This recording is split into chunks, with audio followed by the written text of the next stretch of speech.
Next প্রশ্ন, question number 52, অসাধারণ একটি প্রশ্ন। মনে রাখবো, দেখো আমাকে বলা হয়েছে এক্স প্লাস ওয়ান বাই এক্সের ভ্যালু একটা দেওয়া হয়েছে, সেখান থেকে নির্ণয় করতে হবে x to the power 4 plus one by x to the power 4।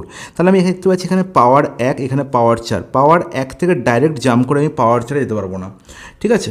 সবসময় মনে রাখবো পাওয়ার 1 থেকে আমাকে পাওয়ার 2 যেতে হবে, তারপর সেখান থেকে পাওয়ার 4 যেতে হবে।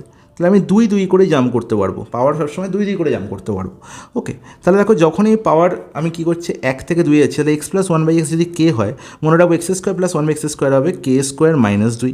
সিমিলারলি কে স্কোয়ার মাইনাস 2 যদি পি ধরে নিই, তাহলে x two by 4 plus one by x two by 4 হবে কি, এখান থেকে 2 গুণ হয়েছে, পাওয়ার কি 2 গুণ হয়েছে, তাহলে এখানে কী হবে পি স্কোয়ার মাইনাস 2।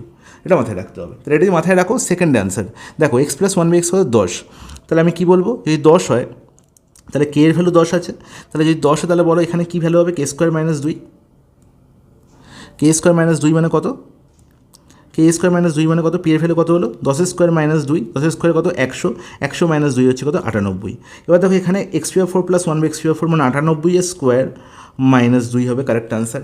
এবার দেখো তোমার সমস্যা হবে, সমস্যাটা কী হবে না দাদা, এখানে 98 স্কোয়ার আমায় করতে হবে, 98 স্কোয়ার করা যদি কোনো ব্যাপার না, আমি সেকেন্ডে করতে পারি, কিন্তু আমি করবো না, করার কোনো দরকার নেই। আমি ইউনিট ডিজিট দিয়ে কাজ মেটাবো, কারণ দেখো ইউনিট ডিজিট এখানে কী আছে, প্রত্যেকটা আলাদা আলাদা আছে। ইউনিট ডিজিট হচ্ছে সবথেকে বড় অস্ত্র সেকেন্ডে অ্যান্সার করার। তাহলে 98 স্কোয়ার, 8 স্কোয়ার, 8 স্কোয়ার করলে 64 মানে 4 হবে ইউনিট ডিজিট, আর 4 থেকে 2 বিয়োগ করলে 2 হবে ইউনিট ডিজিট। তাহলে 2 ইউনিট ডিজিট একমাত্র অপশান এতেই আছে, আর কোথাও নেই।